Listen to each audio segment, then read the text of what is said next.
Welcome back to another explainer. I am so glad you're here today because we are heading straight out the back door and right into the yard.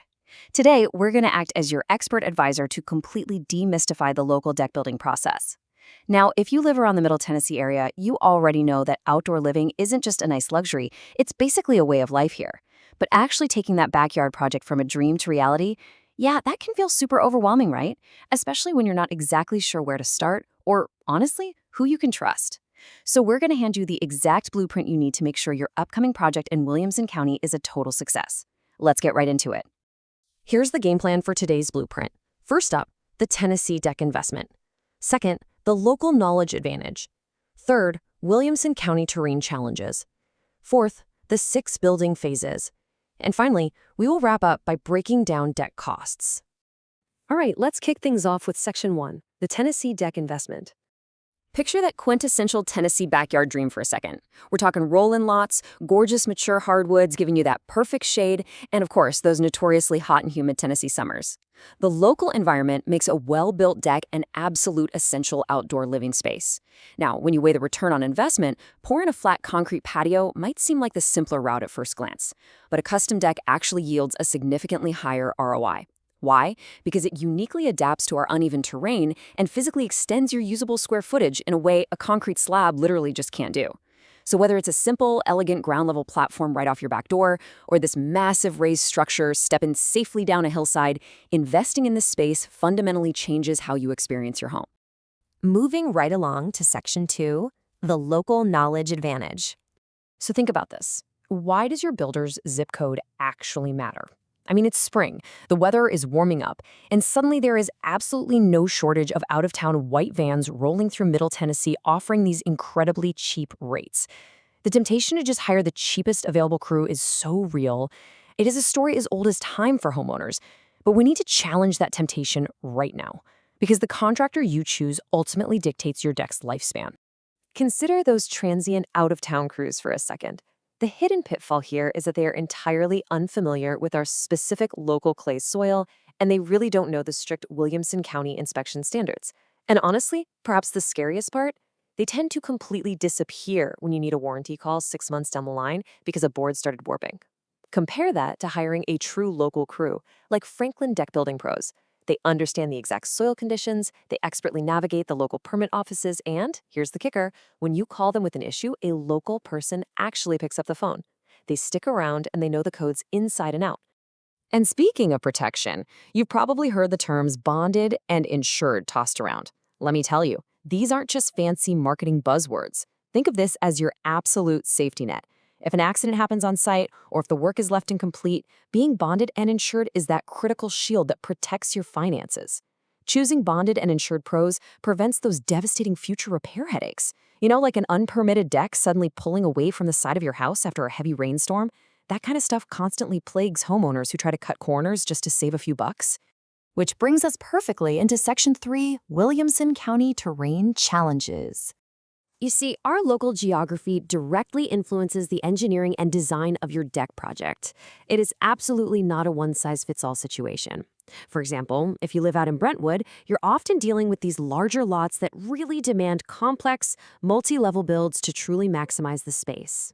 Over in Nolensville, those beautiful, wooded, heavily sloped lots require elevated framing and highly specialized stair systems.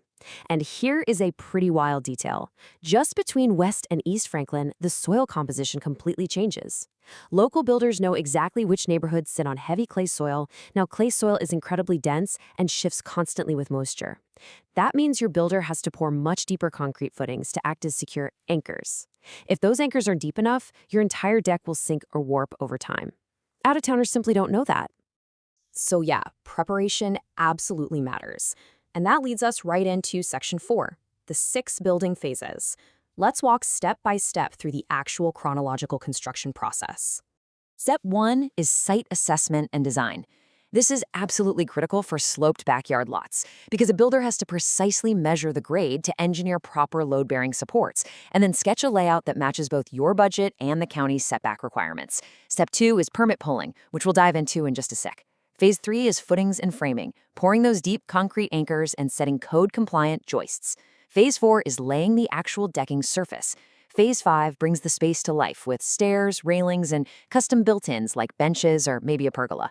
And finally, Phase 6, the final inspection, the walkthrough, and hauling off every last scrap of sawdust and wood. I really want to zero in on Phase 2 for a second here. Franklin requires a building permit for most detached and elevated decks. You can kind of think of a local permit as a passport for your project. Without it, you aren't going anywhere legally. Having a local crew handle the City of Franklin and Williamson County specific paperwork ensures your deck is fully code compliant, perfectly safe, and keeps the whole project moving swiftly. It guarantees that your footings are dug deep enough and your joists are properly spaced long before anything is sealed up and hidden from view. Then at Phase 4, you face a major decision regarding materials, especially considering our famously hot weather. You can go with traditional pressure-treated lumber. It's the standard, it's definitely more affordable up front, and it gives you that classic rustic wood aesthetic. On the other hand, composite decking, brands like Trex or TimberTech, offers a really sleek, modern finish. Now, composite does require a higher upfront investment, but it is incredibly low maintenance. In a hot, humid environment that normally causes traditional wood to warp, splinter, and rot, composite just holds up brilliantly. Seriously, a quick wash with a garden hose is usually all the long-term care it needs to fight off the humidity. All right, we've got it designed and built in our minds. Let's get real about the numbers in our final section. Breaking down deck costs. Let's talk actual numbers here, $15 to $30. We want to give you clear, upfront expectations. For a standard pressure-treated deck built by professionals in the Franklin area, the cost generally runs somewhere right in this $15 to $30 per square foot range. But as we all know, that base range is really just the starting line. Your final costs will naturally increase depending on a few key variables. How high off the ground is it? How large is the footprint? Are you adding high-value custom design features like cable railings, built-in seating, or maybe a shade pergola? And of course, upgrading to those low-maintenance composite materials will raise that initial number. However, these custom features significantly impact the total project value. They dramatically increase your home's resale appeal and just your overall everyday enjoyment for years to come. The major takeaway here is to work with a local contractor who provides a detailed, no-surprise quote before a single board ever gets put down. I actually want to read this direct quote from our source material because it really hits the nail on the head. The right deck contractor makes all the difference between a project you love for 20 years and one that's soft and splintering by year 3. Man, that perfectly summarizes the ultimate value of doing things right the very first time. Cutting corners with materials or out-of-town labor might save you a few dollars today, but it practically guarantees a massive headache tomorrow.